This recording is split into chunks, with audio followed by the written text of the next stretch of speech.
여러분은 지금 경제를 조금씩 알아가고 있는 김혜민 PD와 함께하고 계십니다. YTN 라디오 생생경제 2019 한 해를 정리하는 2019 한풀이 시간을 마련하고 있습니다.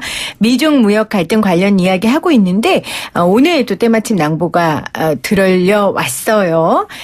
두 분은 일단 큰 합의는 아니지만 그래도 하나의 의미는 있었다라고 일부에 평가를 해주셨고요. 지금부터는 좀 우리 경제에 있어서 어떤 영향을 끼쳤는지 미중 무역 갈등이 그 이야기를 좀 해볼게요.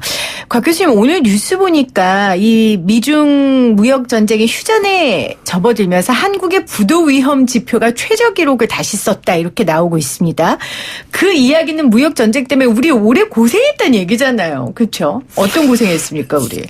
그동안에 이제 쭉 국제기구에서 예측한 어떤 그 추산치에 보면 중국이 1% 성장이 내려갔을 때 성장률이 가장 큰 영향을 받는 게 한국이 0.5%예요. 네. 그만큼 이제 대중 의존도가 크다는 얘기고요.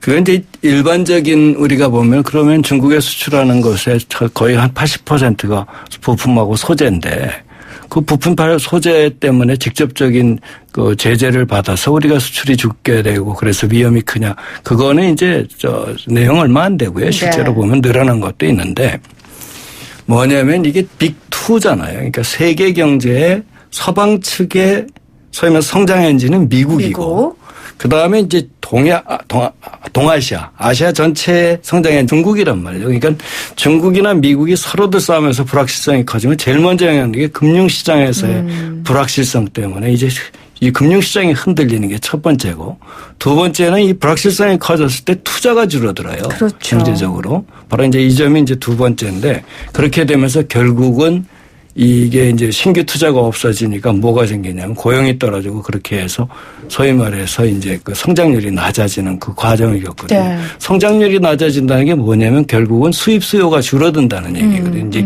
그런 형태가 제일 큰 영향인데 바로 우리가 미중 의존도가 40% 우리 경제의 거의 반이 미국이나 중국 의존하고 있거든요. 그런 측면에서 굉장히 큰 위험에 처해 있었죠. 이게 이제 1단계 합의가 딱 하면서 이게 뭐냐면 이제 소위 말해서 신용 부도 스왑이라고 CDS 금리를 얘기하는데 이게 푹 떨어졌어요. 이게 뭐냐면 좋아졌다는 얘기예요. 그러니까 불안했던 금융시장이 좀 안정을 취했다는 그렇습니다. 이 사건이 하나의 시그널을 준 그렇습니다. 거죠. 한마디로 고래 싸움에 정말 새우등 터진 우리가 새우등의 입장이었던 건데 그러면 정 교수님 어쨌건 중국은 우리의 가장 큰 시장이고요. 사실 네. 사드 때문에 우리가 또 얼마나 어려움을 겪었습니까? 네. 최근 중국 정부가 왕이부장을 보내기도 하고 좀 많이 유해진 것 같기는 하는데 네. 한중 경제가 좀 사드 전으로 돌아가려면 이 미중 무역 갈등하고 예외로요. 다르게요. 한국 뭐 단체 관광 제한을 좀 공식적으로 푼다든지 이런 조치들이 좀 앞으로 나올까요? 단체 관광을 푸는 조치는 나오지 않을 겁니다. 왜냐하면 지금 사드 배치 이후에 한중 관계에서 가장 경제적인 타격이 크다라는 걸 얘기할 때 보통 관광객들을 많이 얘기를 하는데 이 관광 수요 자체가 별 의미가 없는 것이 중국이 공식적으로 성문화된 것으로서 관광 제재를 한 것이 없습니다. 우리는 지금 심증을 가지고 얘기하는 거지 물증을 맞습니다. 가지고 얘기할 수 있는 상황이 아니거든요. 네. 그래서 그 부분에 있어서는 좀 우리가 생각하는 기대치에 못 미칠 것이다라는 것이고요. 그러니까 한 적이 없기 때문에 할 게 없다는 거죠. 네. 그리고 또 우리가 또 공식적인 입장에서 그것을 얘기할 수도 없는 그렇죠. 거 하지도 못했습니다. 그래서 그런 문제가 있고 그 전제는 바로 사드 배치를 완전히 철수하라는 거거든요. 근데 지금 우리는 안보적인 상황이 직면해 있고 그리고 또 중국과는 경제적인 안보와까지도 이제 언급이 되고 있기 때문에 사실 굉장히 피곤한 겁니다. 진행자께서 말씀하신 고래 싸움에 새우등 터졌는데 우리가 진짜 어마어마한 새우등이 터졌습니다. 작년 한 해를 가지고 보게 되면 우리가 약 10%의 무역 감소가 있었단 말입니다. 그리고 일본은 한 9%. 근데 중국은 미국과 무역 전쟁을 하는 과정 속에서도 0.8%의 하락세밖에 보이지 않았어요. 거의 미미하다라고 볼 수 있거든요. 올해 그 OECD하고 IMF가 성장률 전망치를 내놓으면서 2.9%, 3%로 10년 만에 최저치를 얘기했는데 우리는 그것보다도 피해가 상당히 크다라는 거를 네. 직관적으로 우리가 체감하고 있기 때문에 이 문제가 사실은 우리에게 있어서 굉장히 중요하다. 앞서 말씀하셨다시피 미국과 중국에 대한 어떤 무역 의존도가 40%에 가깝기 때문에 네. 이 문제가 사실은 녹록지 않다. 우리가 과거와 같은 어떤 성장세 그리고 중국과의 관계를 개선하기 위해서는 단순하게 관광객의 문제가 아니라 산업 구조에 대한 전반적인 검토가 필요하다고 저는 봅니다. 왜냐하면은 중국은 실제적으로 나갈 수 있는 공간이 굉장히 큽니다. 시장도 크고 한단 말이죠. 우리는 거기에 비해서 좀 그 영향력이라든지 어떤 규모가 작다라는 것도 문제입니다. 네. 예를 들어서 우리가 유니콘 기업을 얘기를 하게 되면 1년에 한두 개 나올까 말까 하는데 중국은 1년에 한 20-30개 나옵니다. 예, 그건 시장이 다르기 때문입니다. 그렇죠. 그래서 한간에서는 한국의 스타트 기업들이 중국으로 가라. 그 시장을 상대로 해라라는 얘기를 하는 것도 바로 그런 이유거든요. 그래서 네.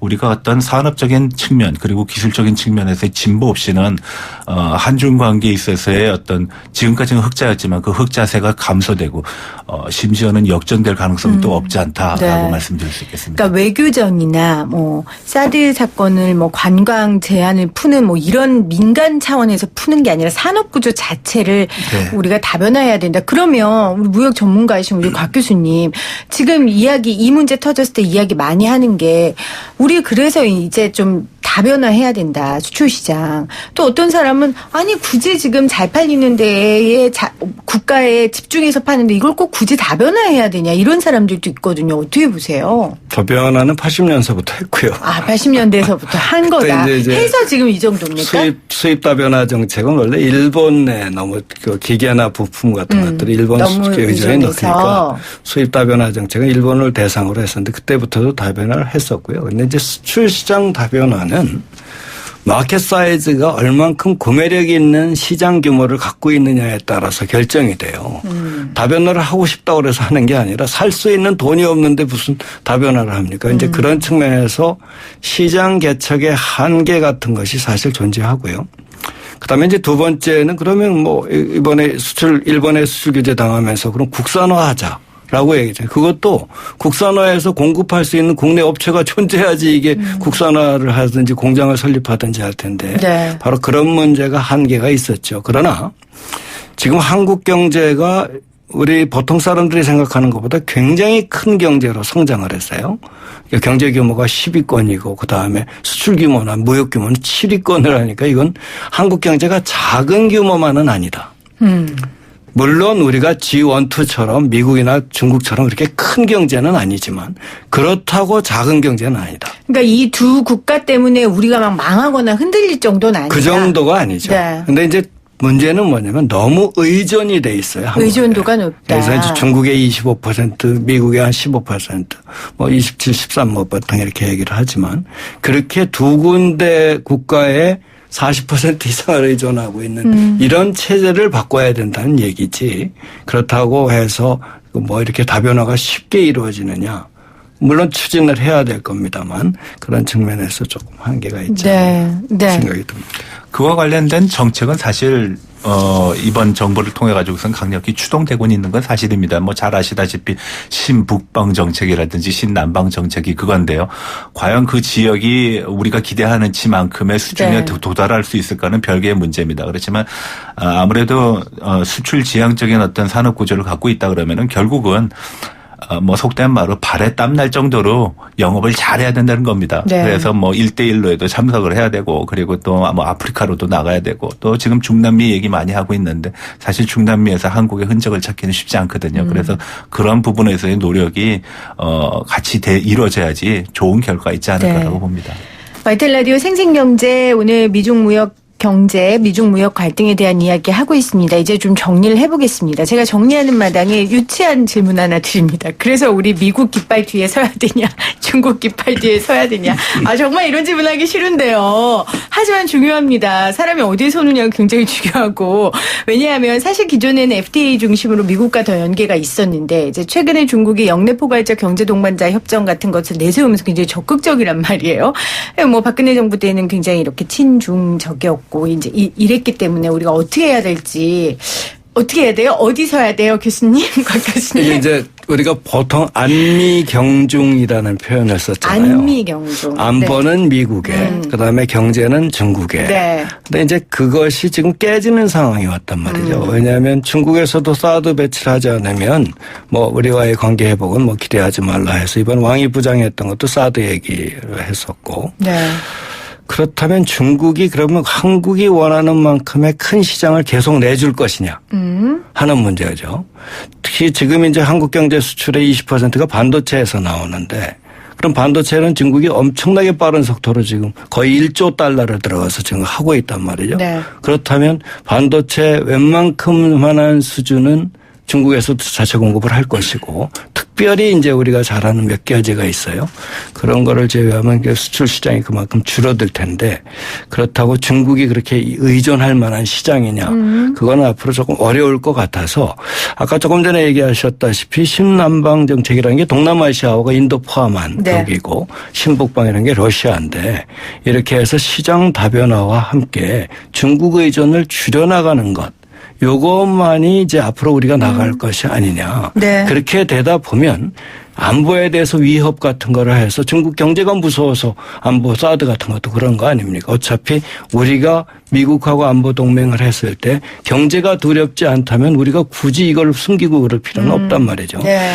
그런 측면에서 보면 이런 신남방이나 대체 시장을 찾았을 때 그런 특히 경중해가지고 이렇게 한쪽으로 딱 잘라서 하는 것은 안 해도 되지 않겠는가 네, 알겠습니다. 하는 생각이 듭니다. 네. 정 교수님. 네, 사실 저는 그렇게 생각합니다. 강자 뒤에 서야 된다. 과연 누가 강자냐를 잘 판단해야 됩니다. 그게 어려워요. 제가 봤을 때는 미국입니다. 아직까지는. 미국이다. 네, 왜 그러냐면은 미국이 안보적인 측면에서 우리를 이제 껴안을 수 있는 동맹의 입장에 있고, 그리고 경제적인 측면에서 앞서 우리가 계속 논의해왔던 미중 정책 누가 발기했느냐, 누가 먼저 도발을 했느냐, 미국이 했다라는 거죠. 미국이 자신감 없으면 도발했겠습니까? 미국은 나름대로 자신감이 있다라고 판단했겠죠. 그래서 지금까지는 미국에 우선 방점을 두는 것이 네. 유리할 것이다라고 보고, 또 한 가지는 우리가 사드를 경험했습니다. 엄청난 수업료를 우리가 지불을 했는데 그 지불한 것 중에 하나가 속칭 보이지 않는 장벽에 우리가 직면을 했다라는 것입니다. 이게 합리적이고 이성적이고 논의를 통해 가지고 문제를 해결할 수 있는 대상이 아니라는 게 우리가 증명이 됐습니다. 그래서 이런 측면에서 저는 네. 미국 뒤에 서는 게 좋지 않을까라고 생각합니다. 네. 자, 오늘 2019 한풀이 제대로 해주셨습니다. 광노성 교수, 전가림 교수 다시 한번 감사 인사를 드립니다. 고맙습니다. 네, 고맙습니다. 수고하셨습니다.